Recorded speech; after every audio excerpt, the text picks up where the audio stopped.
probably like. No, that's fine. That's fine. Great, great.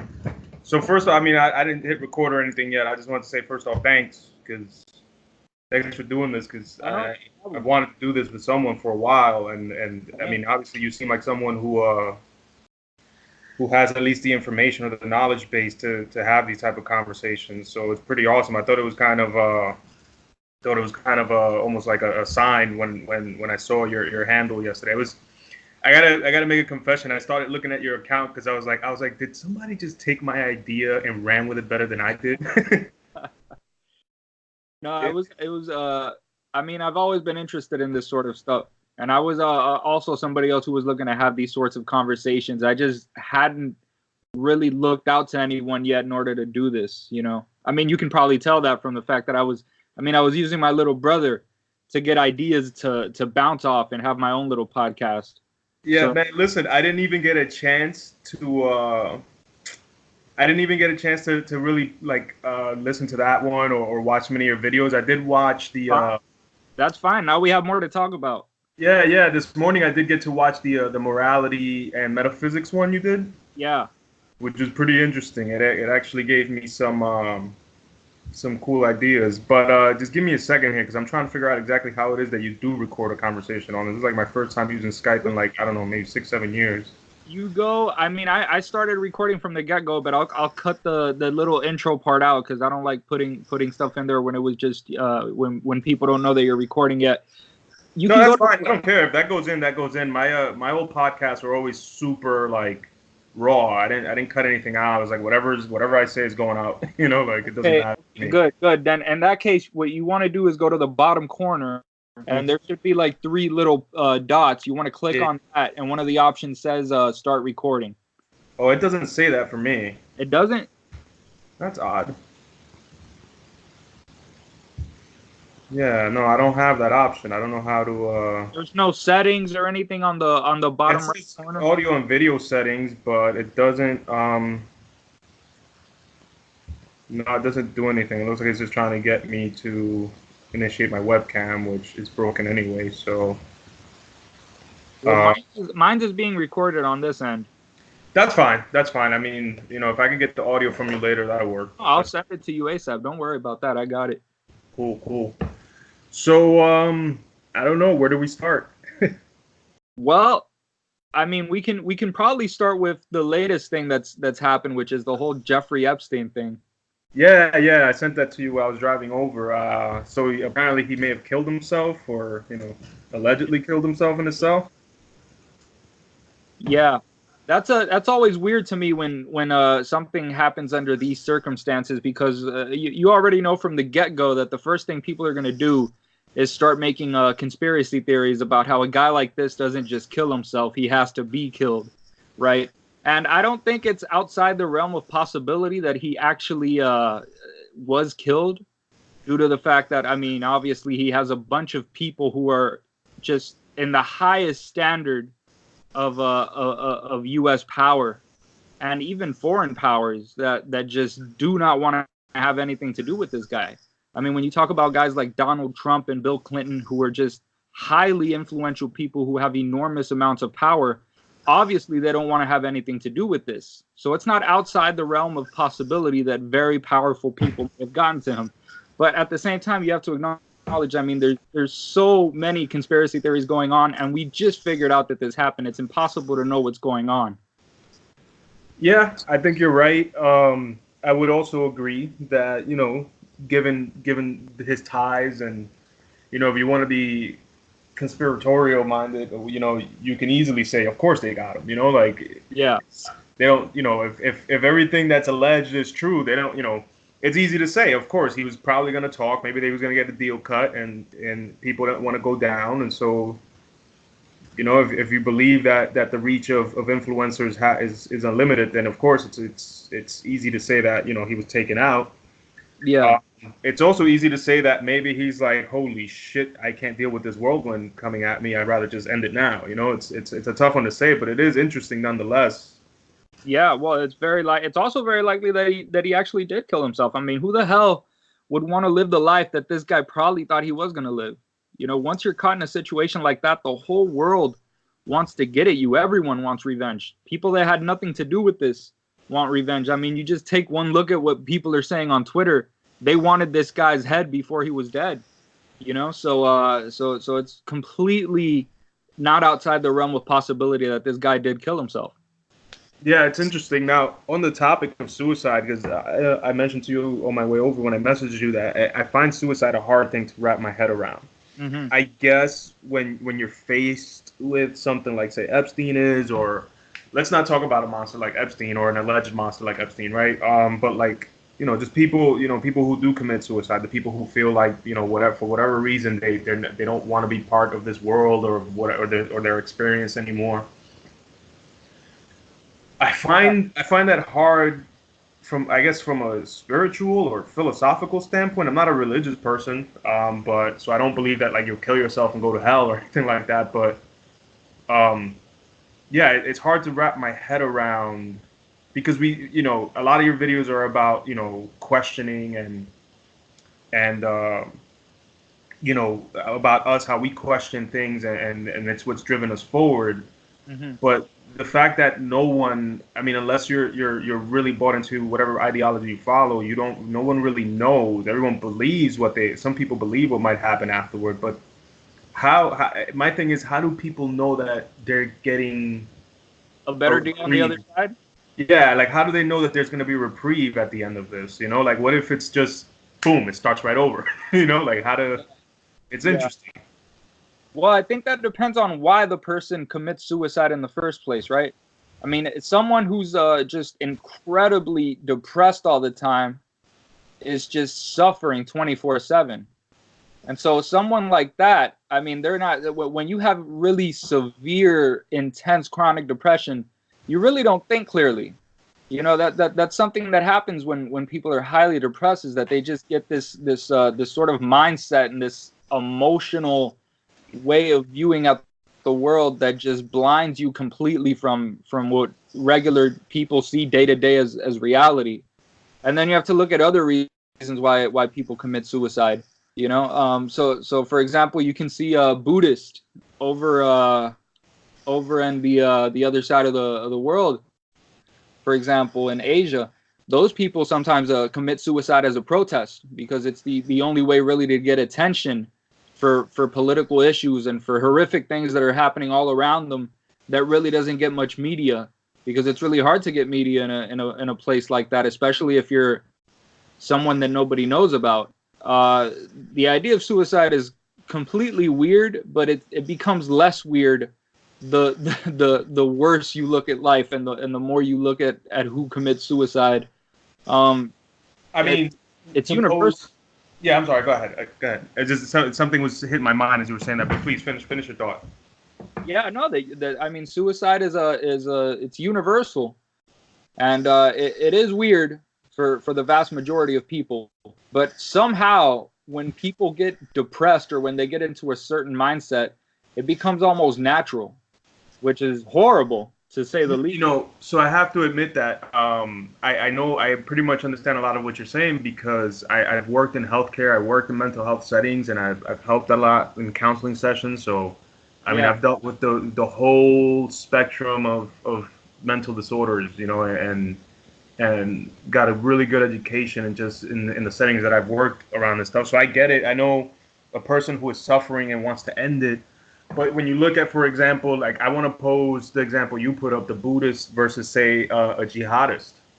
Right. A jihadist thinks they're legit going to go to a better place, and they think they're doing the right thing. Where a Buddhist doesn't necessarily think they're going to a better place. They don't see their life, they don't see their physical form as something that's permanent anyway. And the idea of suicide to someone who maybe follows a Buddhist or Taoist philosophy probably isn't as as intense to say like a Christian.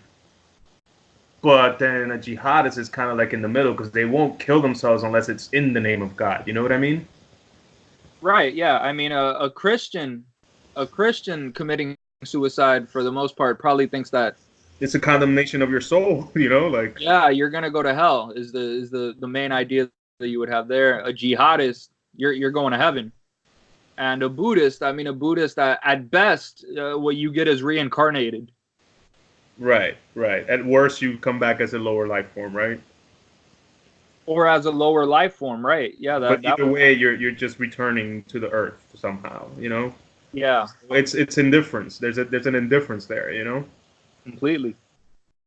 Yeah. But yeah, man, I guess when you're a guy facing what Epstein was, maybe this was the option, or maybe it was the option that was handed to him. It was like, look, you do this or we do this, you know? Yeah, yeah. Or he may have been coerced somehow. Who knows? Right. I'm Right. not trying to spread conspiracy theories or anything, but I do want to keep an open mind, you know? Yeah, yeah, and at the end of the day, you know, I guess a lot of people are probably reading these headlines and going, good, you know, or you know, and the victims, I'm sure, Yeah. anybody who's hurt by it directly or indirectly by this, you know, is probably pretty relieved right now, which is another weird one, right? Like people relieved at the loss of someone's life is another one that's a interesting thing. Yeah, it's something about revenge that gets to people. Something about the idea of like something bad happening. It's like a it's something about maybe Do it's you a think sub. that's tied to our need for balance, our need to try to like put all things in place in order? Well, it could be about putting things in order, but the other problem is that it's all perception. So what's order to someone is chaos to another person. So if you look at it, for example, for example, you look at a trial where there's a mother waiting there in court to see what sentence they're going to give to the guy that killed her son, for example. And a lot of the times you'll see, especially this is in religious cases, you don't see this much in people who aren't really religious. You'll see the mother who forgives the guy that killed her son and hugs him and embraces him.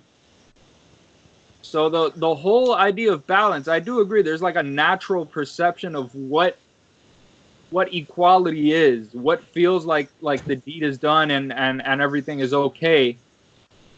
But the it's based really on what the person's morality is, which whether or not people like it or not, you know, changes over time. Even if you're a Christian, your morality changes over time as you develop new experiences.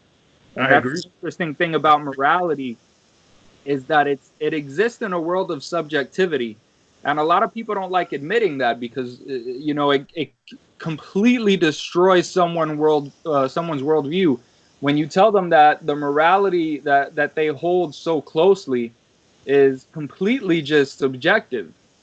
That there's no real way, no real objective, there's no scientific test to decide if doing one thing or another is correct. There's really no way to know. You have to balance the pros and cons, and that's why you get guys like Nietzsche talking about the will to power, because when you see the subjectivity of morality, you're left in some sort of a weird moralistic abyss, and you really don't know what to do with your behavior. And that's something that that's something that can happen to a lot of people in many ways. I mean, having an intense psychedelic trip can leave you in a state of moral subjectivity, right? Where you question like, well, okay, I've had this moral code for a long time, but I mean, how accurate is it? Because that's one of the things psychedelics do. They open you up to the possibility that everything you know could be wrong. Um, that's yeah. I have to because look, I'll give a brief background on Yeah, me. You know, I know we definitely said we would try to remain anonymous, but I mean, I guess giving a little bit of my life experience isn't necessarily giving too much away. But I was born and raised for some time in the Dominican Republic, and then my family migrated here. So I came here when I was just about 8, 9 years old, and my morality as a child and even into my early teens was based on, I guess, old Catholic ideas because I was baptized a Catholic. Even though, I could remember struggling with the idea of religion and the things that were being told to me in church and reading the Bible since I was maybe 5, 6 years old. I just didn't, things didn't make sense to me. You know, when I would hear the stories, I'd have so many questions, and I'd be like, really, how's that work? You know, and whatever. But one of the big things that became a theme in my life from say like my teens into my 20s was the idea of homosexuality, and I always had this weird um, sort of kind of like doubt about it, because not doubt about my own sexuality, but doubt about whether it really was right or wrong, because you heard so many things about immorality and encountering, homosexuals as a child, through like family friends and stuff, and wondering.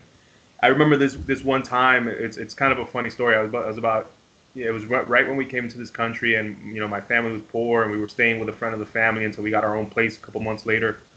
Um, and her son was gay, and he was a fashion designer and lived in Florida at the time, and would come back and forth to visit his mom. One time he came to visit while we were all living there, and he was it was the first time I had encountered a gay person, and I had been told by my parents, like, look, he's gay, don't bring it up. But I remember hearing all the different things about how it's immoral, it's this and that. And I was a child, and I've always been a very curious person. And when you're a child, you're probably a billion times more curious than you are as an adult. And I couldn't help myself, and I said something to the effect of to the lady. I was like, "Hey, is it true your son is a?" And I used a very derogatory term. I said it in Spanish, and I said it thinking like it was just okay. Like, I guess in my head it was just, that's just the word for it, And I remember seeing the pain that it cost that woman, and the silence that like spread through the house. And then throughout the years, I've seen like I think that sparked that thought in my head, like maybe it's not so immoral. Like, this is just somebody's son. And when I saw him, I was like, what's so immoral about this guy? He was like just a overweight gay designer, like and I was like, as I grew up, I always struggled back and forth with it. And at some point I developed this, like, just as long as they stay on their side, I'll stay on my side. And then as I got older and met more and more people and saw things, I was like, I started to think, I was like, what's so immoral about what they're doing? Like, when I see a man wanting to hug and kiss another man, I was like, if I put myself in their shoes and I replace the person they want with the woman I want, it's the same goddamn feeling, like. Yes, sir. Yeah. It's morality. I think you're right. Morality is based a lot on your experience and your perspective, and I could never say that being a homosexual is immoral now compared to when I was a kid and I had a certain, like, I had a homophobia, so I totally agree with that point. Yeah. Well, I think. Sorry, go ahead. No, I was going to bring something else up, but if you have a thought, please share. Yeah, no, I was gonna say that you and me, we come from more similar backgrounds than actually I thought. I mean, you said you were born in the Dominican Republic. I was born a couple miles away from you over in Cuba, which is in part why I live in the Miami area. There's a whole lot of Cubans here, and I also left Cuba, the whole Communist Manifesto area, when I decided to move with my parents. Not that it was my decision. I was for political reasons in Cuba. And I was also raised not Catholic, but Christian, and was also told basically the exact same thing about homosexuals that you just told me right now. And it did take me a while to snap out of that. Yeah, I mean, you're gonna snap out of it in Miami for sure. Yeah. Well, I mean, I guess you could double down on it too, but there's nowhere to go where you're not gonna snap out of it here in Miami. Yeah, you're gonna be confronted with it. Yeah, and I was, and it was a whole lot of like cognitive dissonance for me because of the fact that I had these ideas that were sort of implanted into my brain from years of going to church, which my mom, she's very religious, and we went, I mean, every single week, various times a week. It was a very strict schedule for going to church. But when you're constantly being told these things, and then on the other side you meet people who are gay, who are just some of the nicest, most awesome people you're ever going to meet, right, you end up realizing, like, okay, there's something wrong here. What I'm being told is that homosexuality means that you've done some sort of abomination. It's not something that you're born with. It's something that you pick to do. It's some evil act. And then little by little, I started, as I started questioning religion as a whole, which was very easy for me because my mother was a Christian, but my dad, proudly called himself an agnostic, which means there was a lot of, religious tension in the household. which made it easier for me to sort of develop the mentality that I have now, which is one of sort of like open-mindedness and questioning everything that I can to the best of my ability without getting too emotionally involved. It really set the pace for the way that I think now, I think. And I think it, in some ways, it may have done the same thing for you from the way you use that example about gay people. Well, yeah, and you know, I was also thrust into a giant melting pot. We came into New York, so Mm-hmm. I got, I have to, like, I just think back to like the ignorance, my ignorance as a child. Like, I didn't even know the difference between a Mexican, a Bolivian, and a Dominican. I thought we were all from like the same tiny island or the same kind. I didn't even know that Dominican Republic was just a small island. Yeah.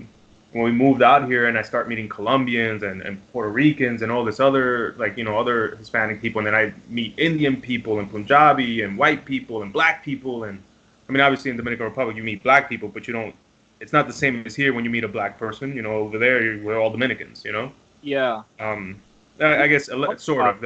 I encountered plenty of racism. So let's get into racism. Actually, it's kind of a similar subject. Because in Dominican Republic, I did encounter racism, but I was always on the outside of it. I was on the, I was the person, or I wasn't the person I was just a child. I probably wasn't racist, but I would hear things about black people and all that. My family is not, my mom is like blonde hair, green eyed. My dad is part French, part Chinese. Wow. We're a melting pot. The Caribbean's a giant melting pot. I'm sure there's a Yeah. good amount of Chinese people in Cuba actually. There are. When you look at me, people, even my black friends growing up, they all kind of thought, they were like, oh, you got to be some black in you. Like, there's black friends out here that say like, you're black, you're just high yellow, like that's the way they say it. That's their term for like a light skinned black person. But I was telling the story to somebody recently that the first time I ever encountered racism for real in this country wasn't even from a white person. It was from a Punjabi person calling me a spick. That's crazy. So that's that. I think you're right. I mean, my morality was shaped by the fact that I came into here and I see into this giant melting pot after coming from a pretty, I guess, homogenous environment. And I came to this giant thing with all sorts of new colors and languages and it just had, I had to imagine. I was like, how could only one group of all these people here, how could only one group be right and the rest of them be lost? Yeah. Yeah, it makes no sense. I mean, the idea of racism, which is, I mean, obviously it's still alive today, and I don't see it going away anytime soon, sadly. It's a weird situation, especially here in the U.S., especially here in the States, because this country has we're very caught up on it. past. We're very hung up on it, right? Extremely hung up on it, and extremely hung up on it in our own original ways. Because if you look at the Nazis and the white supremacists, they have their very own particular mindset when it comes to hate, and it's fueled directly by history. It's fueled directly by how black people migrated through no fault of their own. I mean, it was a forced migration to the U.S. And then after that, you encounter the Civil War. And then after that, through the intense, horrific cycle of violence that occurred after that towards black people, you encounter the civil rights movement. And here we are today when, and I say this all the time, I mean, there's a counterculture to every culture, right? So you saw that in the 60s when we were all hung up on our sexual strictness, and we decided to move away from that by embracing sexual liberation, which was going from one extreme to another. It was don't fuck anyone except that one person, and to fuck everyone, and then after that check for an STD and see if it's all right. But after that, I mean, we ended up voting for Barack Obama, first black president. He, to my surprise, was able to win twice. And then after that, in my eyes, the counterculture to Barack Obama is Donald Trump. And you can see in also the next counterculture getting ready to emerge. Which is this weird left-wing, exactly Realizing I don't understand it, man. I don't understand it either. I mean, I understand why they hold the views that they hold, but a lot of it is just so ridiculous that it seems to be a I lot can't more. even understand why they hold some of the views they hold. I mean, the left used to be, at least in my mind, the more intellectually progressive group, and it seems like they're just in an intellectual bubble now. Like they're It's a just shutting disaster. themselves down. Yeah, they're losing people like this, you know. They're losing people because it's becoming more polarized. I mean, like I said, one counterculture creates the other, but that causes, you know, one group to uphold a more extremist version of their original views, which makes the other group say, "Oh, you want to be fucking crazy? I can be fucking crazy too." And then they uphold more extremist views of their political views, and they just keep pushing each other further and further away until they're both completely incomprehensible to any person who would consider themselves just moderate. And that's But is the that? thing. I'm sorry. Is that just? Because here's the thing, right? There's like as you grow up in life, you realize there is no black and white. It's all gray. Maybe some things, maybe some. There's very little, pure white, very little pure black, but it's all shades of gray in between, right? Um, Yeah. when these extremes create, and then there's people like say you and I in the middle, we fall somewhere in the middle, somewhere in that gray spectrum. How come it seems that only those extremes are being heard? Well, that's because the voices of the loudest people of the most extreme ideas scream louder than any moderate. Because a moderate just doesn't seem to give as much shits as an extremist, because an extremist is crazy. An extremist is someone who's willing to go to through any obstacle in order to get what they want. A moderate is someone who's, you know, at least partially sane and really just wants to cast their vote and just sit down and it's whatever. And it's always been set up that way. That's why you see guys like Bernie Sanders, they get a lot more Pushed attention. aside. Exactly. Like the moderates, they get a whole lot more attention. That's why Donald Trump won the debates, because his voice was louder than everybody else's, because he had the weirdest, you know, set of ideas, you know? It's weird that he can win a debate without saying nothing too.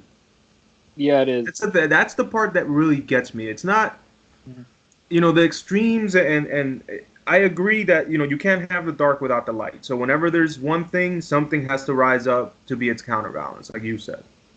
Mm-hmm. Um, but there seems to be this weird,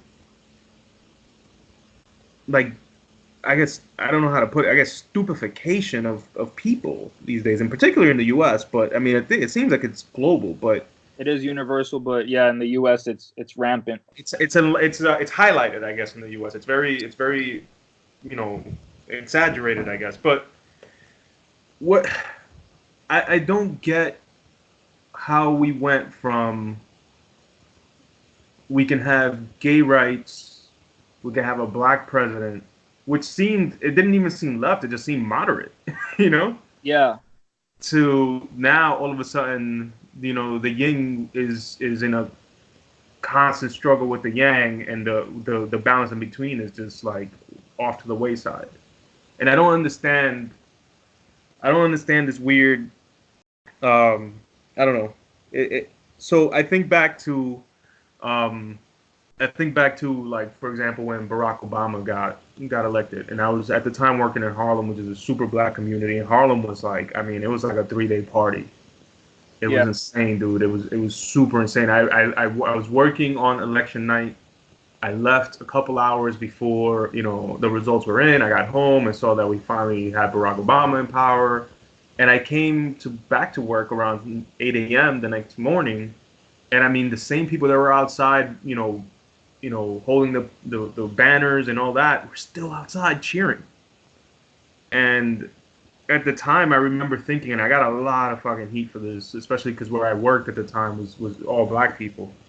People were super excited, and I wasn't. I was kind of like, well, I mean, I'm super happy to see that there's a black dude in power, because maybe this means that we're finally starting to move forward, and I'm super grateful. But I was like, but I'm not his fan, and people were mad at me. I was like, why would I be his fan? He just got there. He hasn't even started the job. He just got the job. He was given the offer.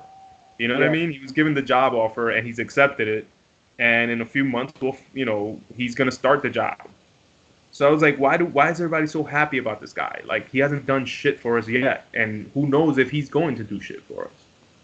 And I had coworkers that had been my friends for years up until that point, didn't want to talk to me for days. And I just don't understand that weird intellectual gap between people. Yeah. How do you feel like? Because I gotta ask, man. You live in an area that's not full of open-minded people. I lived in Miami myself, and Florida is not known for I hate to say it because I know that's your hometown, but it's not known for broad thinking. No, it's not. It's not at all. So how does someone like you overcome this? Because I mean, you must be like the oddball in your group of friends.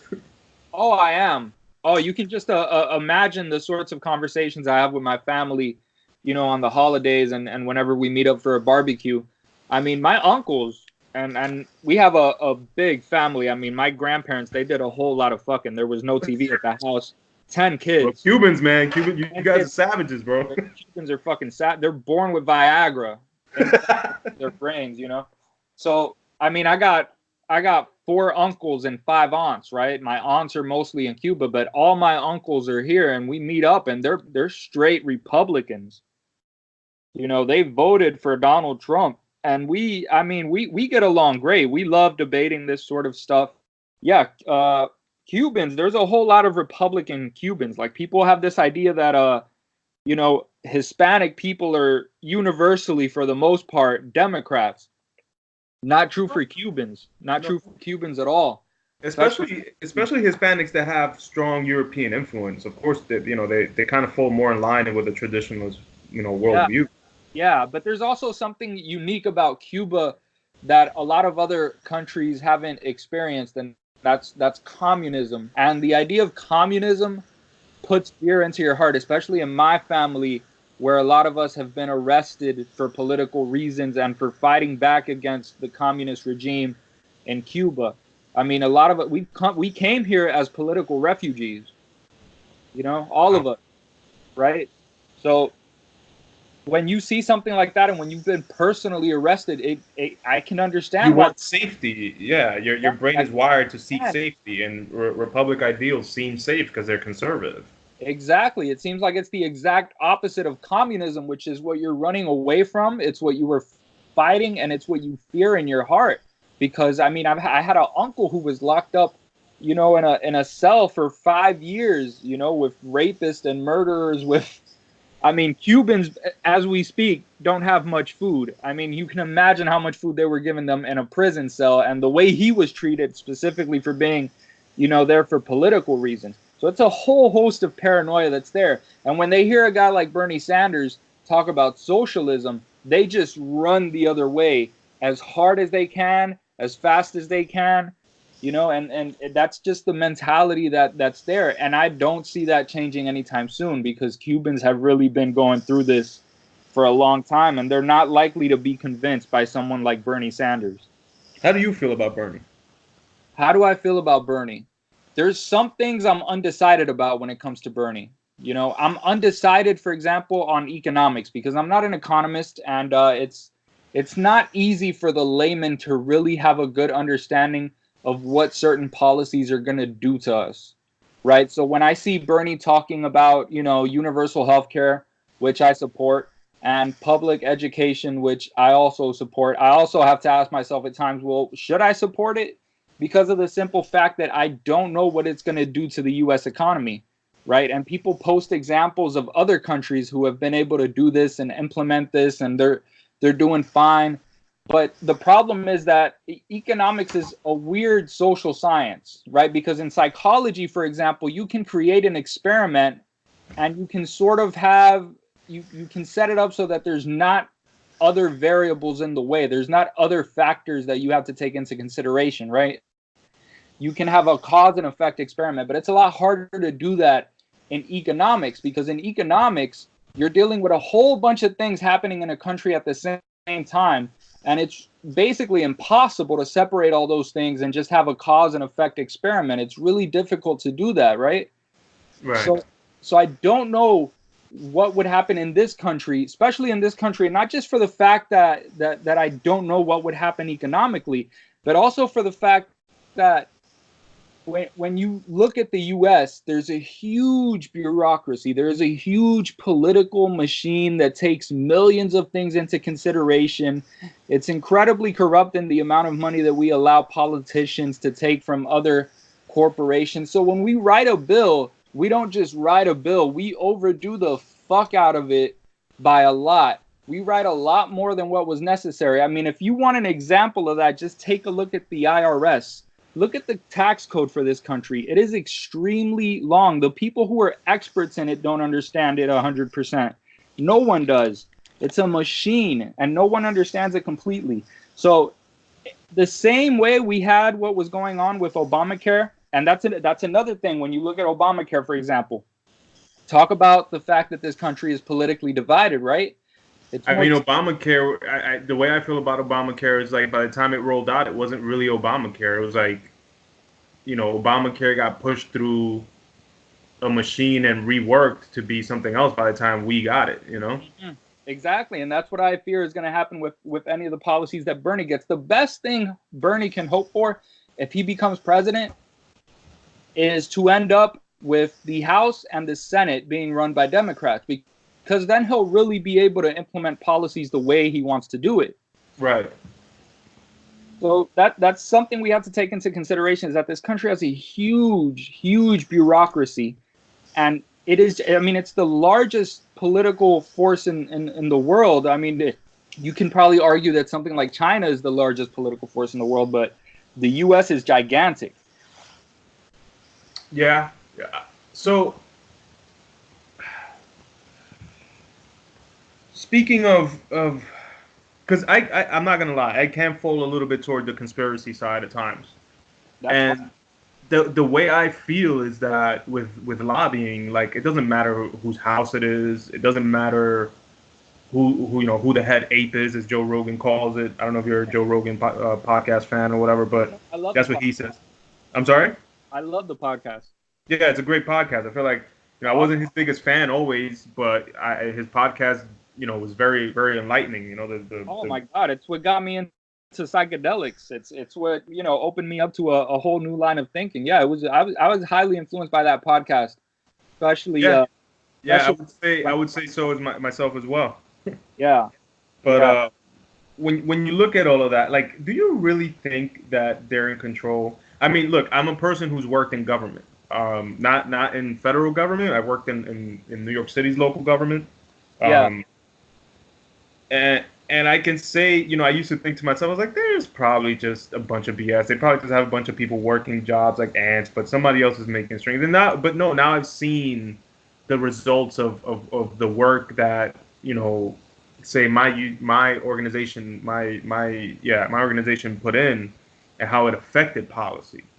So I've seen that, okay, no, the machine is real. The machine definitely is real. I used to think the machine wasn't real. I thought it was just like a dog and pony, like a little smoke and mirror act for everybody. And maybe it was the Illuminati, or maybe it's just the business interest, But I can see that it is real. The machine is definitely real. It's just that the machine is able to be tampered with by almost anybody. Well, yeah. How do you really feel? Do you think that, say Bernie does get the House, does get a full Democratic House and support and all that?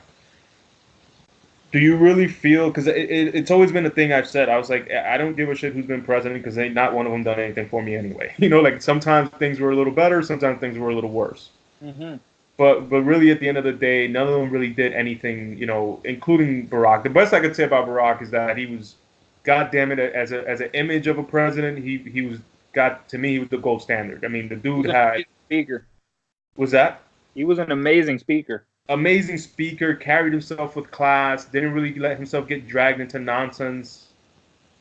Genius in that regard. Was that? He was a complete genius in that regard.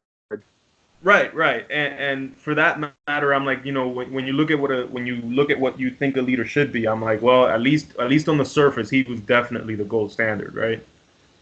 Right. But at the end of the day, he did a lot of shit I didn't like, and Michelle Obama did a lot of shit I didn't like. Like Michelle Obama started this whole thing about because I'm huge into like fitness, I'm huge into health, and I think that that's one of the things that's kind of killing this fucking Yeah. country is that we don't think about our health at all. Like Americans don't think about their health. Period. There's a nice little surge of it that's been happening over the last few years, but it's even that gets kind of tied up when you look on like Instagram and people are talking about the fit life and all that. Really, they're just taking booty pictures and you know just want to be seen living a lifestyle, but they're not really they're not really thinking about their health. They're not thinking about their mental health. They're not thinking about those things. They're just doing it for the likes and for attention. And I don't know. It's when I look at something Michelle Obama did, which was like she started this whole thing about about kids' health and obesity and all that, and then you look, I think it was like maybe a year in, that whole fucking talk and program died out. Mm-hmm. So like I always think to myself, like, is it real? Does it really matter? How do you feel about that? I mean, you seem to be a pretty philosophical guy, and you seem to be pretty well read. Do you think any of this at all matters? And I'm kind of doing this to kind of segue us more into philosophical talk. Yeah, well, I think it does matter, and I do think that the machine is real. And the problem is that what happens with power, and I think it's always been this way, is that it's scattered. So we have this idea that there's this certain group of people in charge, right? And that the people have their voice and they can say some things and that can have some sort of an influence. And we have this idea that everything works, it's like cogs in a machine. The president does this, the Senate does that, and it's a lot more complicated than that, because when you take into consideration the fact that there's over 300 million people living in this country, the power is completely scattered all over the place. Bernie Sanders is one guy. He can do whatever amount of work he's able to do in a 24-hour cycle, right? But outside of that, he depends on a team, which is going to make decisions of their own, because there's always loose ends. There's always space you can work in within whatever order you're given. So when you look at a power structure, it's never as it really seems, because power comes and goes, right? And it doesn't just come and go. It's also a situation where if you tell someone to do something, you give someone an order, they're going to follow the order, maybe, but they're going to do it their own way. And when you take into consideration the amount of money that's being poured into politicians and all these studies that come out saying that it really doesn't, when you vote for someone, the policies that are going to get enacted for the most part are going to take care of the people that are paying the politicians' bills rather than, the voters. Then you have to really stop and wonder, well, how much power do I have from this? And where are my politicians getting their money from? And how does this really work? And I think nobody has the answer to that. I don't think anyone understands the political machine that exists in this country, and nobody understands power. That's for sure. I'm going to give you a brief. I'm not going to give out too many details because I'm sure I could probably get in some sort of trouble for doing it. But, I mentioned that I I still do work in city government. There's this big project that was rolled out by one of the, heads of city government that was supposed to be about a certain thing. I don't want to mention it because it's at least if anybody in New York hears this, they'll probably be able to identify what I'm talking about, and I don't want to get myself in any trouble. But let's just say it was one of those things. They had a very altruistic purpose. It had a very it was going to be something that was going to the intent of it was to elevate the community and the communities it was meant to touch and all that.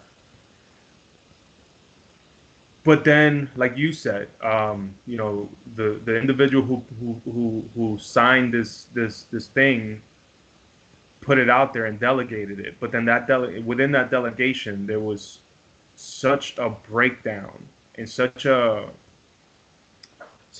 poor implementation of the idea that now it ended up in failure, and it's been reworked into something else that's not at all its original mission. Wow. And it's a big bummer, because I got to work with a lot of people who had very altruistic intentions for it and wanted it to succeed, and were trying and were willing to take the next few years, decades even, to make it right. But then that had to be balanced with, that's great and all, but the money that's being dumped into it is being completely mishandled. It's too much of expenditure. And in a city with a crumbling infrastructure like New York, it couldn't be afforded, and then it just got a huge budget cut. And that's a bummer because, again, it was a program that was meant to do a lot of good, and those of us that got to see it, and even a lot of people outside of it, was like, we're super pumped for it, but it just, the people who ran it had different ideas. Like you said, when you get a little bit of a space within your directive, that's where things, so that kind of brings me to the philosophical question, like, where do you strike the balance between being, open and being a full authoritarian, because you can make the argument that if somebody had been there to be like, no, this has to be done this way and it's only going to be done this way, then maybe it would have been implemented the right way. But because it wasn't, there was a lot of this wiggle room was left, and people were allowed to do things how they wanted and all that, and deliverables weren't met. The whole thing that could have been a great lift for the people of the city ended up not really working out. So I wonder, what are your thoughts on that? Like, versus taking there's only one path, or there are many. How do you feel about that? Well, I think it's useful. And I mean, are you asking this as someone who's a politician, or as just me as an individual? Both, I guess. Both, I guess. Okay, well, maybe the answer is the same, right? Maybe it is. I try to keep a dual mindset, and what I mean by that is by keeping a mindset that has two perspectives, right? The first perspective is the one that's open-minded and is completely, willing to negotiate any possibility, any idea, and just look at what works and what doesn't, right? And try to, balance things out, but always be willing to acknowledge the possibility that I'm wrong. And that's the type of mindset that I go into when I sort of, make videos and think critically about certain issues. But then there's the mindset that you have to have in your own personal life. And that's the mindset of a pragmatist. You have to have the mindset of, well, what are my goals and what works towards them? And that one is a little bit more authoritarian. But the only way that you're really going to be able to function in life is if you have somewhat of a mindset that's going to be able to get shit done. Right. And so you have to create something that seems like objectivity out of subjectivity, which is impossible, but seems possible because we do it every day. Right. Like when you decided at a certain point in your life, I'm going to work here, or I'm going to, have some sort of a job related to politics. Right. You made a decision to do that, but there were literally millions of possibilities. So you just do what you can with that. And there's no answer for that. I mean, people can give you all sorts of ways of thinking about it. And that's just one operating system versus another, right? That's just one form of programming your mind versus another form of programming your mind, which you need. You need an operating system, right? Well, it's kind of like, it's like the black and the white exists alongside with all the gray shades, right? So I guess that's kind of the answer. It's like, you're right. It's yes and no, right? Yes. And you have to balance the two, because those two things are in constant war with each other. I mean, every time you tell yourself you're going to do something, there's always the subjective side that's like, yeah, well, is this really the best thing to do, right? Not for everything, right? If you're going to go to sleep, you're not like, oh my God, should I sleep or should I stay awake, for 300 days? You just know you're going to sleep, right? That's more of a biological thing, but it's implanted within us, the idea of subjectivity, the idea of there being so many possibilities that we just have to make do with what we got, because if we didn't, we'd just go crazy. And that's one of the things that happens with psychedelics that can drive you as close to insanity as humanly possible, not just during the trip, but after, because I think it was Terence McKenna who said this, that what psychedelics do is not just dissolve boundaries, but they get rid of the program that's in your head. They get rid of all these presupposed notions of what's right and wrong and what's true and false. And it just opens you up to the possibility that everything you know is wrong. And then after that's happened, then it's your job, because it's not just when you take the psychedelic, it's what you do afterwards, how you process the information that decides what you're going to replace that old operating system with. What's going to be your new program, your new operating system? How are you going to think after all of this is over? So to everything you just said, I just have two things. One is a statement, one is a question. The statement is, because you sort of mentioned it, and I should have clarified, I'm not a politician. I don't work in politics. I do work within city government, but in a particular role, in a particular department. And it is not, I don't influence policy at all. The Right. work that my department has done has helped to influence policy, but I'm not a politician. So but I'm grateful to have worked closely with the politics because it did give me a certain education. And I think you're right in that, it's too hard within politics to find the right answer. But then now, sort of to segue again, since you brought up psychedelics, I gotta ask, because I'm super interested in them. Have you had experiences? Oh yeah, I've had various experiences. I mean, it all started off for me with LSD, which I tested, and we know for a fact that there is LSD in the street. Some people will tell you that there's a lot of research chemicals and weird stuff and analogs, which there are, but there is actual LSD out there in the streets. And I took, just the three biggest hits of this stuff I could find. And that was my first actual serious psychedelic experience, because prior to that, I took a microscopic dose of mushrooms that really did nothing. And this just blew my mind. I mean, for this to be my first actual serious You went straight to the big boy, huh? Oh my God, it was ego shattering. It destroyed me. I thought I was dead, and I didn't know that. I didn't know that could happen during a trip. I was very naive. I was running on Joe Rogan podcast at the time, thinking that I knew what the fuck I was doing, and that this was going to be me seeing some crazy, little images or whatever. I had no idea I was going to be in another dimension. If I knew that, I would have, What compelled you? What compelled you to try it? Was it listening to a bunch of talk on psychedelics? It was a lot of things. The number one thing I would say was the shock and awe of realizing that it's possible to have this sort of experience. Because my whole life I thought that like mushrooms or whatever was just, you're gonna see unicorns or some stupid shit like that. Yeah, like we see in the movies. Exactly, but it's nothing like that. It's portrayed as this sort of like innocent, tiny, minuscule hallucination, but it's not. The hallucination is the least of it, right? It's the other things that happen. It's your perception of reality that changes. It's the death of your ego. It's all these other weird things that sort of change the way you're thinking. That's the real influence of psychedelics. The hallucinations, that's a part of it, but there's so much more to it as the central theme. I would say ego death is the primary influencer of change, of a person whose life. And it seems like all the major psychedelics all push people toward that. So I've heard that a lot. The dying of your ego and desires and things like that.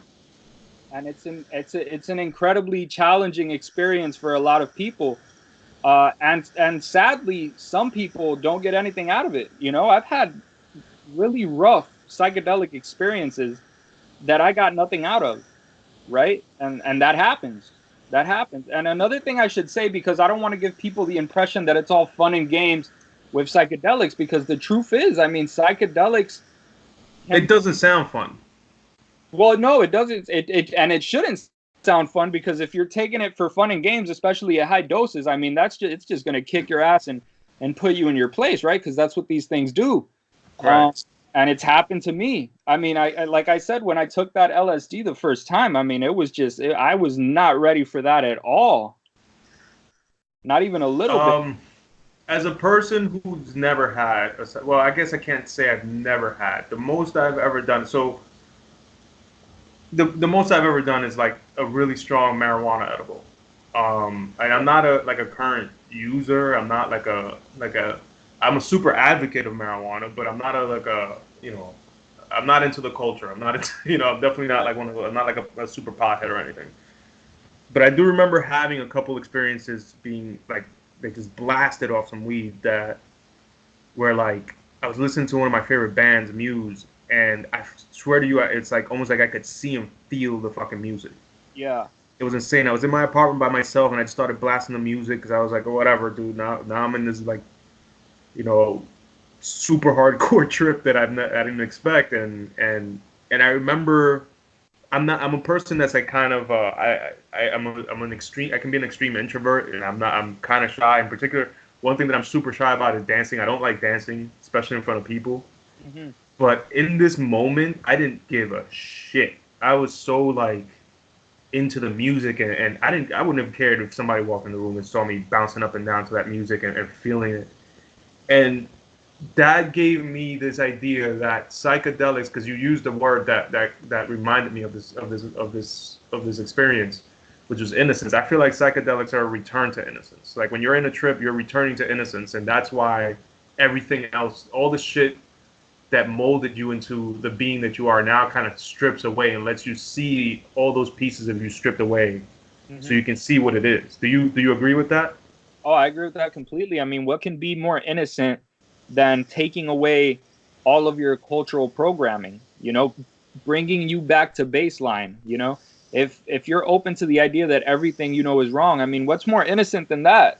The everything that people have done that's harmful, at least on purpose, has been because people were convinced that they needed to do something that was terrible. So there's Right. there's nothing more than not having that mentality. You're right. I'm a father, and I've been watching my son grow up. He's only 1 year old, but I've been watching his evolution, and he doesn't he doesn't give a shit about Donald Trump. He doesn't give a shit if gay people are getting married. He doesn't care if there's suffering in the world right now. To him, he's just learning. He's just growing. To him, it's sights, it's colors, it's excitement. It's all love. Like he doesn't have hate. He doesn't hate anybody. He doesn't. He's not racist. He's not a homophobe. He's just there. And it's like it is true that becoming a parent is almost a psychedelic experience. I mean, my mindset. It's cliche to say this, but the moment he came out and I saw him, it was a complete transformation. And I think that and maybe that one extreme like edible experience I had are the closest I've come to a psychedelic experience. Even though I've been telling myself that I'm ready for one, it's just I guess as a family man, it's a lot harder to carve out time to do that. Hmm. Um, but yeah, I gotta tell you, man, this to me, my feeling on psychedelics and marijuana and all these things is that maybe they should be legalized, and I don't think it's for everybody. Like you said, not everybody's gonna have a pleasant experience. I Yeah. don't think I agree with a lot of what's said. If you're prone to something like schizophrenia, maybe you shouldn't fuck with something that alters your brain even further. Well, under no conditions should you. If you have any relative that has a schizophrenia or that has any form of psychosis, you should not be taking psychedelics. Period. I mean, there's a reason that in psychedelic studies that, for example, MAPS does, the Multidisciplinary Association for Psychedelic Studies, they've been doing studies like this, and they always exclude people that have a family history of psychosis for that particular reason, because it's not a good idea to give someone an artificial form of psychosis with a substance that's predisposed to that, because it could potentially awaken it. Correct. I agree. Which is, I don't think there is any history of that in my family, but I do still, part of me still has that fear. Yeah. It's like, what if this changes me in a way that's unintentional? What if, because my intention is to maybe go into it with the idea of releasing myself into it. Hmm. But what if it brings me back as someone else, as something else, and that scares me because I think fundamentally everyone that I know that's had a positive psychedelic experience, they were fundamentally different afterward if they really took the lessons, I guess. Hmm. But they were still the same person. You know what I mean? And I wouldn't wanna. It does scare me. I'm not gonna lie. Yeah. Um, I got a question for you, man, because I didn't know up until I looked at your Twitter. I had no idea what. And forgive me if I mispronounce it, but solipsism, is that how you say it? Yeah. Solipsism. Um, talk a little bit about that because I kind of Googled it yesterday It had some initial ideas, but talk a little bit about that if you can. Well, there's different forms of solipsism, but the main one is metaphysical solipsism. That's the one that gets everybody intrigued, right? And solipsism, metaphysical solipsism, is basically the idea that the only thing you can know for sure exists is you, right? And it's not necessarily something that I'm saying is true, but if you look back at the roots of something like this, at least philosophically speaking, you can start looking at guys like Rene Descartes, right? And he was a guy who coined the very popular phrase, "I think, therefore I am," right? Hmm. So I think, therefore I am means I know I exist because I'm thinking. I feel the experience of being alive. And now, as for everything else, right? Like you have the three, the five primary senses, right? Like hearing and seeing and things like that. And you're having this experience, but for all you know, you could be having, just a really large hallucination, right? I mean, there's no way philosophically that you can demonstrate that all of this stuff that you're seeing is real, that the people around you are actual conscious beings. Now, for people, I mean, it's a lot easier to wrap your head around something that on the surface sounds completely ridiculous. If you're someone who's never really had a psychedelic experience, like it's a lot easier to dismiss that if you've never been down that road. But the truth is, at least from a logical perspective, you couldn't know. It's impossible to know, right? It's Right. impossible to know that because your senses are something that you're at its mercy, right? Whatever your senses give you is the information you have, and for you, there's nothing beyond that. There's your senses and the thoughts you have and the emotions you feel and all your other cognitive and neurological processes, right? That's what you have. That's what makes up your life, and so we're sort of limited by that information. And so what we do, for example, is we try to be pragmatic. We try to look at, well, what's useful? Well, if I spend my life thinking that I'm the only thing that exists, that's probably going to be a pretty miserable experience for me. So what we do is we use what's useful. And what's useful is treating everyone around you nicely and as if they are actual conscious beings, right? But from a strictly, just to have a little bit of fun, philosophically speaking, there is no way you can know. I mean, it's impossible. Yeah. I so I'm trying to think back to the questions. I'm sorry, my phone's going off. Um, trying to think back to the questions that I had. Um, but I guess is this where the idea that we live in a simulation comes from solipsism? Well, not necessarily, because the idea of the simulation is sort of implying that there's something that created the simulation, right? And so that's something, I guess you could say that it's you. Maybe your subconscious mind created the simulation. I mean, simulation theory has all sorts of, hypotheses about, what exists and what doesn't, and who's in the simulation, who created it. So it could be solipsistic, I guess, in the sense that you created the simulation yourself. But otherwise, if someone else created the simulation, then it's not solipsism, because that would mean that something exists outside of you, right? That it's something. Okay. Hmm. That's okay. All right. I'm gonna have to like really tackle that one for a while. I don't know. That's an interesting one to me because if the idea is that the only thing you can be sure exists is you, Mhm. um, how do you justify existing in the world? You know. When you say existing in the world, what do you mean exactly by that? Well, the idea, if in solipsism you're saying that the only thing you can be sure that exists is you, that is real is you, Uh-huh. but then you're experiencing the world. Yeah. Um, what does that say? What is that, right? Because that's like, okay, there's something I'm looking at, there's something I'm seeing. So there I'm has to be touching it. I something can else. interact with it. Affects me. I can affect it. Right, right, right. I mean, the idea that it's a hallucination, it's like, okay, who's in charge of the hallucination? Who's creating this hallucination, right? I mean, there's a lot of ideas about that. It could be that it's just you, but another side of you, like for example, the subconscious mind, right? That's a part of you Well, that you don't know dreaming, right? exists. In dreaming, your brain creates a whole perceived world, Exactly. and at times it could be indiscernible from the one that you wake up to.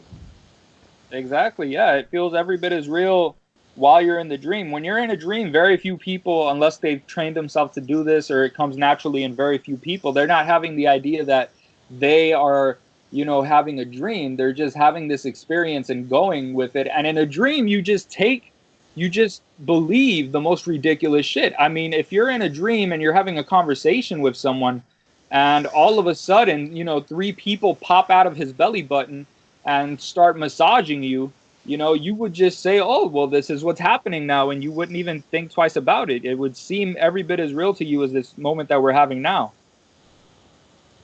Yeah, I guess that's true. Yeah, so kind of raises that question: are we in a simulation, and I guess you're right. Then if we are, whose simulation are we in? Yeah. Yeah. And on top of that, I mean, just to be clear here, I mean, I'm not a solipsist. I just I want to explore the idea because I think that it's an idea that not that many people think about, and I think we take for granted the reality around us, what we call reality, and that's one of the things that's so incredible about psychedelics, which I don't think anybody should really be doing necessarily until we actually figure out a way to do this therapeutically and legalize it. I really don't think anyone should be going out of their own way to do it, but I'm not here to, tell people what to do. I just think that's the wisest thing to do, which is why I haven't done it in years, to be I would honest. agree with you. I would agree with you. As someone, I'm a super curious person, and I even went as far as trying to get, procure some psilocybin in the last few years because I was like, dude, I'm gonna do it. I'm going for it. But Oh. the moment a little roadblock comes up, I gave up on it quickly because I do have that voice in the back of my head that's saying, hey, you should really, really tread lightly here. Oh, you definitely should. And I mean, if you were going to take something, for example, like psilocybin, I think it's a much better idea to take something that won't put you at a risk to yourself or to anyone else, because when you're undergoing something like ego death, I mean, there's people that just get butt ass naked and strip all around the street yelling that, spirits are chasing them or whatever. And Yeah, I've seen that. I've seen people. I know that was an issue with I know certain ones you have to have like a babysitter. I know a lot of people that were doing salvia were going through shit like that. Yeah, yeah. So I think, I mean, the best bet for someone who is, I mean, I'm not advocating it. I just said that I don't think anyone should take it until we actually know what the right way to take this therapeutically is, right?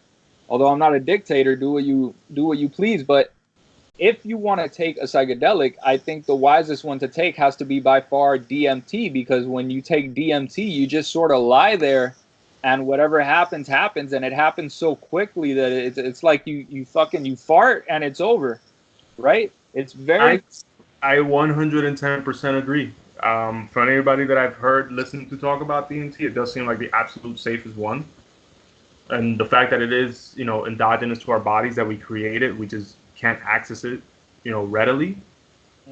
Kind of lets you know that it's. I mean, it's in at least it's not toxic to your body. It's not going to do anything to you other than like you say, the ego death. It is going to bring that on if you take the right dose, but it's going to yeah, bring you right back to it'll bring it you. on. Have you experienced DMT or? I did take DMT, but I'm a pussy because I was already, a little bit terrified of my other previous psychedelic experiences. So I had become more cautious. The first time I took that LSD, I was just, balls to the wall, whatever happens, happens. After that, I became very cautious with how I took these substances. So what I started doing was, just taking less and less of it. And when I took DMT, I set it up, I got everything ready. I got this huge bottle that I used to make like a little bong out of, right? Not necessarily a bong, but I got a 2-liter bottle. I cut the bottom off it, put styrofoam over it. I put the DMT inside of it. I did a little bit of research online on how to do it. And then I used a lighter to sort of vaporize it, right, from far away, because you don't want to burn DMT. You want to vaporize it. And I just took a gigantic hit. I wanted to take Terrence McKenna's advice. His advice is take the third hit, because that third hit is what's going to blast your ass off into another dimension, right? But I took the first hit, I closed my eyes, and I held it for a couple of seconds, and I started realizing, holy shit, I am hallucinating, and this is not like some, fucking little spirals or whatever. I'm in another fucking place already, right? It was a couple seconds ago I was in my room, now I'm in another place. And so as soon as I saw that, I was like, oh shit. I was terrified because I opened my eyes and I was like, oh my God, it's there even more when I opened my eyes. Everything was morphing and everything that was in my original sphere of vision, right? Everything that I was seeing in front of me in my day-to-day life was morphing into something else. It was like, extra dimensions being teared apart or something like that. It's impossible to describe, but that's really what it felt like. And so I took another hit and I was like, okay, this is getting serious here. And I was going to take the third hit, but there was just no way I wanted to get more loaded than that. So I didn't. And it was, it's intense, but I don't think I got much. Ego fought the experience, you would say then. Oh my God, it's ridiculous. I mean, I was terrified. Nothing scary happened. Nothing really scary happened. I didn't go through the portal that people constantly talk about. All I did was just see everything morph right in front of me and me just entering this other place. And that was enough to remind me of the other trips I had, which were horrific for the most part, and just persuade me to stop. And I haven't messed with any psychedelic since, not because of the terror that the DMT trip gave me, but because I learned better. I'm like, okay, well, I already got somewhat of a message from this, and I'm still processing a lot of things. So I think it's important for people to not just jump from psychedelic to psychedelic, but to process the information after a really rough experience. I forget who it was. I don't think it was McKenna, but maybe it was McKenna. But it was somebody that had famously become super hung up they were a psychedelic researcher and had become super hung up on marijuana, but ultimately said that it shouldn't be used daily. It should be used as a sacrament. Mm-hmm. And I think that's kind of the big message that I took away, that with any psychedelic, that's probably how it should be used. Because I know people that are, I met some people that have done ayahuasca and they go down all the time to do it. And I'm like, I don't know that you're doing it right. Because you don't seem to, every time they come back, they're just raving about the experience, but I don't hear them really saying anything about themselves. I don't see them changing, Yeah. So I think you're right in that you do have to take the lessons. One thing I told somebody that has never taken anything, and was asking me questions about it. I said, look, man, when I took that super strong edible and had this wild fucking day, I stayed home all day, but I mean, I really, like I said, I was seeing and feeling the music, and I came out of it I was a super happy person for that day. The big thing about it for me was that I wanted to have that again. And so I did. I went and made the same exact edible, the same exact way, and I had a second experience maybe a couple of weeks later, and it was fucking awful. I mean, I was sitting in my apartment thinking that, every 2 seconds I thought somebody had broken in. And then I went out to the park and I spent 2 hours in the park, basically if there was a recording of me, I probably would have been in the mental hospital. I was walking up and down the same path in the park, because every time we get to the end of the path, I'd be like, no, there's probably a fucking cop over there, and turn around and leave. I try to go out the other side and then freak out about the cop possibly being there. And at the end of the day, there was nobody out there. Nothing was out there.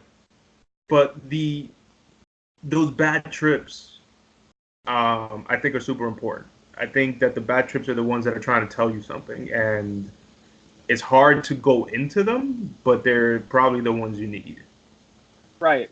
I mean, this for me sort of goes back to the idea that I was talking about a while earlier, that I had plenty of trips that I learned nothing from, that were terrifying, right?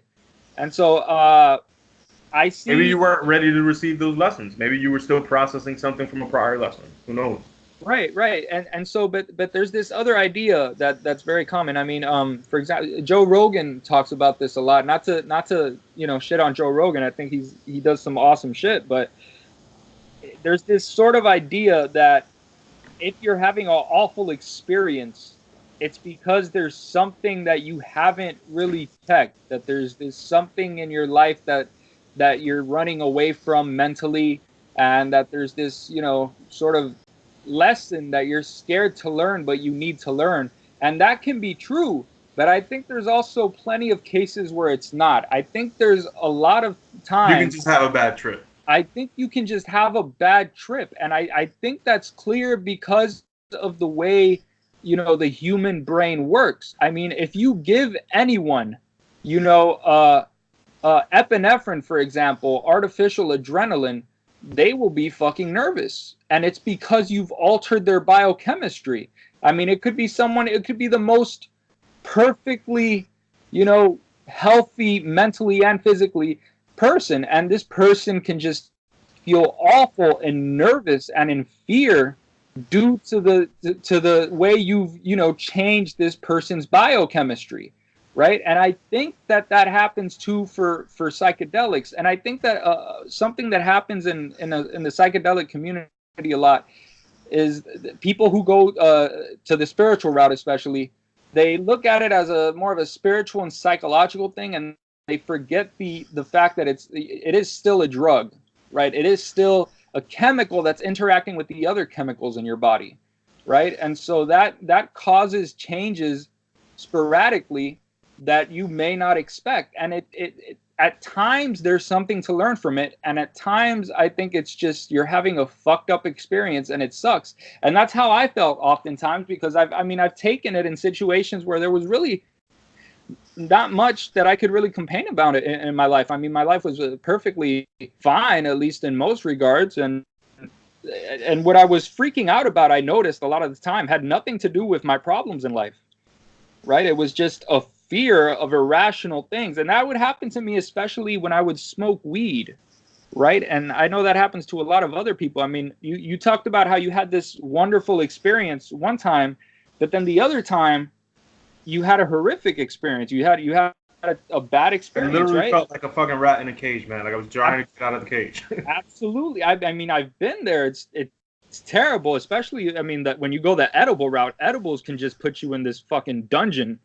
Yeah. Of torture. I mean, it's ridiculous. Yeah, I totally agree. Just because my time is running out here, I gotta ask a few questions, man. Like, so without giving too much away, how do you know so much about this stuff? Is it just stuff that you're self-studying, or like what do you do, man? Like, Well, I mean, the way I got into this was through a coincidence. I mean, I was always a bit of a internet nerd, so I was always looking for little bits of knowledge, information, right? At first, it started because of the whole religious paradigm in my family, right? That my dad was agnostic, my mother was a Christian. So I started looking up, ways of questioning religion, and I jumped out of Christianity because I found a video on George Carlin that was called Religious Bullshit. My all-time favorite comedian. Exactly. So I found a George Carlin video, and I was very young, and it was about religion. It was called Religion is Bullshit. It was like a 10-minute video, and after that, I walked away from that video, and I said, I'm never going back to a fucking church again after that video. And so from that point on, I just realized that I could use the internet to learn stuff and to make myself a better person, and so I did. And eventually I stumbled upon, Joe Rogan and the psychedelic experience. And then from there, it just went on to other things after LSD to other things, like, for example, like philosophy, Friedrich Nietzsche, things like that. You sound like a young guy. I don't, maybe I am. 20s. I'm 24. Early 30s. Am I guessing right? No, I'm 24. Oh, yeah. So that's what I figured. You sound like like a guy. I'm not that I'm an old man. I'm in my late 30s. Mm-hmm. But you sound like a young guy, and I wonder, do you feel like that, the whole psychedelic and drugs thing has become more and more popular nowadays, but do you feel like, because you even mentioned that, within your family, you're sort of the oddball out, within your group of friends, you're probably the oddball out. Do you feel like we're in the middle of some sort of awakening as a group of people, as I guess as a species, as humanity? Or do you think there's just some of us that are out trying to find the fringes? Well, I think it's a little bit of both. I mean, there's definitely people out there who are just looking for answers. And I think a lot of the answers, we don't have them. And so we either got to make one up, which is what a lot of people do, which is what I think religion does for the most part. And there's a lot of other people who just settle for, what they perceive to be a lack of knowledge, right? Like they like me, like I don't know the answers to a lot of, large questions that we've been asking ourselves for thousands of years. But I think I can somewhat live with that, and I've created a way of sort of thinking about these things critically, and that's what I try to do, is just think and give people a different perspective other than their own. I don't hope to be right. I hope to make people think differently about, certain issues that they may or may not have already been curious about. Your name on YouTube is TheModernApe. Why'd you choose that name? Well, it was definitely inspired by Terence McKenna. Definitely inspired by the stoned ape theory and the fact that humans, I mean, if you look deeply into a biology class, I mean, we are apes. Right. We are apes. So I mean, I look at my son and I tell people all the time, I'm like, he's a little ape. He behaves like a tiny gorilla. We all are. We all are. And we have to embrace that. I mean, we're biological beings. We're here floating on planet Earth, and we got to make the best of it. And I think we're doing pretty well for a species that was walking around the Sahara Desert for thousands of years. Or wherever we were, right? Actually, I wanted to bring back something that you mentioned earlier, because I did want to pose this to you. You may have heard of it. Being that you're a Joe Rogan fan, you might have seen this recent episode of his with what's that guy's name? Hotep Jesus, the YouTuber. I know who he is. I saw some parts of it, but I didn't see the whole thing. So he brought something that I had thought about when I was younger and never really gave it much thought. But there's this thing, right? Like where we assume that Africans were brought here, but the truth is that I think they were here way before. And he brought up some interesting things that are kind of evidence to it, like the fact that it's been discovered that Egyptians had boats. For a long fucking time. So why would we assume that they didn't come here first? Why would we assume, why would we assume that, people didn't make it over the Bering Strait? Those giant stone faces that they find all over, I think they find them in Mexico and like Central and South America, where they look African. Yeah. Well, I mean, it brings me to say that I think one of the biggest things, because we talk a lot about like biblical scholars and stuff like that, but I think when you say the answers, we don't have the answers, I think it's more like the answers are already there, we haven't rediscovered them. I'm a firm believer that if we were to like really unlock our history, not the one we understand now, not the one that we're fed in school, but really unlock our history.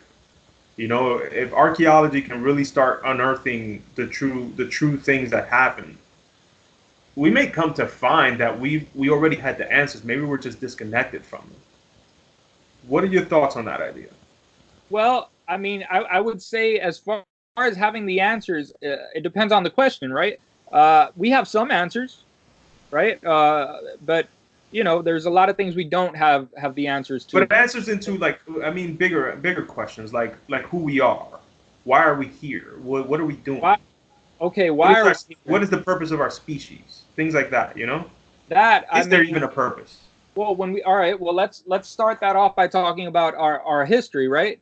So in terms of history, there's a whole lot of talk, especially around guys like Graham Hancock, which I assume you know who he is based on the sort of on what you've been telling me so far.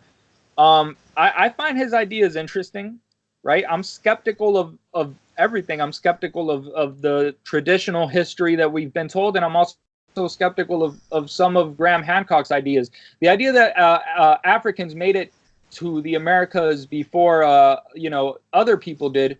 I'm sure it's quite possible, especially if they had boats, which as far as you just told me, there is evidence that Egyptians had boats, right? And it was a really prolific. Oh yeah, the Sumerians had boats.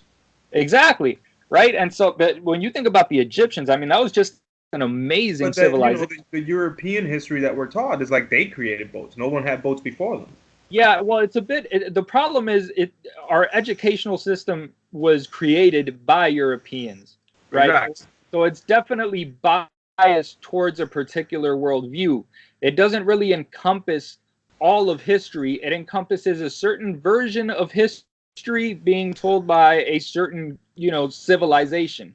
So it's really limited in that regard. I would like to see a much broader branch of history being told, and I would also like to see more open-mindedness in scholars, and just a willingness to accept new evidence, and a willingness to be wrong, quite frankly, because inside some of these circles, it just seems like people are not willing to give an inch in order to change their previous ideas because of fear that it's wrong, because some of these people have built their entire reputations and careers. Right. That's a very recurring theme in these conversations, especially amongst archaeologists Yeah, and yeah, Egyptologists in particular. They don't want to admit that they're exactly. Egyptology. wrong. I mean, there's not a single hieroglyphic in the Great Pyramids of Egypt, right? And yet, a single, a single note found, an inscription inside of an area near the pyramids, or maybe inside the pyramids themselves, that says something about who created it. That's taken as evidence. That could have been left there, I mean, by anyone. And so the history is, as a science, I mean, it's a social science. It's not as objective as chemistry or physics, right? So we have to take what we got and work with it. But if we start making too many assumptions, then our ideas can become scattered all over the place. And if we use those assumptions in order to become closed-minded, then we're really fucked. I agree with that, but would you say that maybe it's a safe assumption to say that the Egyptians built the pyramids, being that not just that they're there in Egypt, but why would they say we built this? If they built it, Well, like I don't, if I were to build a house today, I wouldn't write on it built by me, you know? right. I'm not really questioning whether or not the Egyptians built it. My idea is when it was built, because the whole Oh, idea. 100%. It's definitely built way before they said it was. So the main idea of Egyptian history is that they were a civilization that started about 5,000 years ago, right? And then before that, we wandered the Sahara deserts or Europe or wherever, just, shitting all over ourselves and hunting for, well over 100,000 years, right? And I think we have to really try to see if there's something more than that, right? This idea that out of nothing, sort of civilization started 5,000 years ago, I'm not sure if it's true, but I mean, it could be, but I don't know. I'm a big fan of the whole idea that cataclysms have just been resetting humanity for millions of years. Right. I really am, because it's the only thing that seems to make sense. Well, I mean, what some people are proposing is the idea that there was a cataclysm somewhere about, I don't know, 12,500 years ago, more or less, and that was really when we fell down as a civilization, right? Which could be possible, right? The idea that before that we were much more advanced, and that it's impossible to know how much more advanced, at least with the current information that we have, but that perhaps we're not getting the whole story.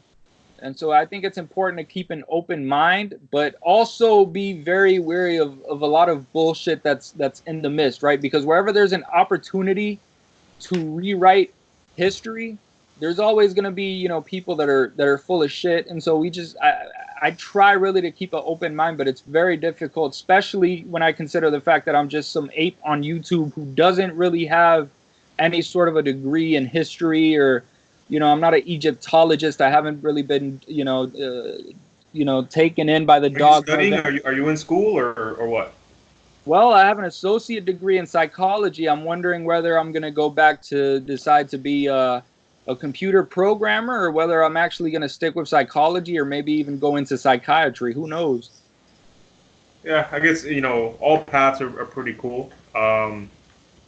It just, I got to admit, I'm pretty struck by how, you don't meet a lot of people your age that have your level of thinking, and you're obviously not just a pseudo intellectual. You're well on your way to becoming a real intellectual. So kudos to you, man. And I could see why, the name Modern Ape is very fitting for you, and I got to give you a lot of credit there, man. I very much appreciate this time and this conversation.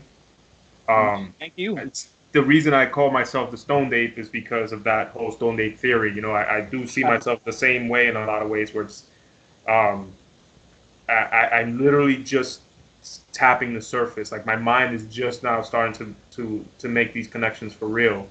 And the reason I wanted to do, a podcast in this form is because even having exchanges with people, say on Twitter or forums or whatever, it's not the same as having a conversation with an individual. And I'm pretty lucky that my first one was with you, and I hope there's going to be a few more, many more to come. Yeah.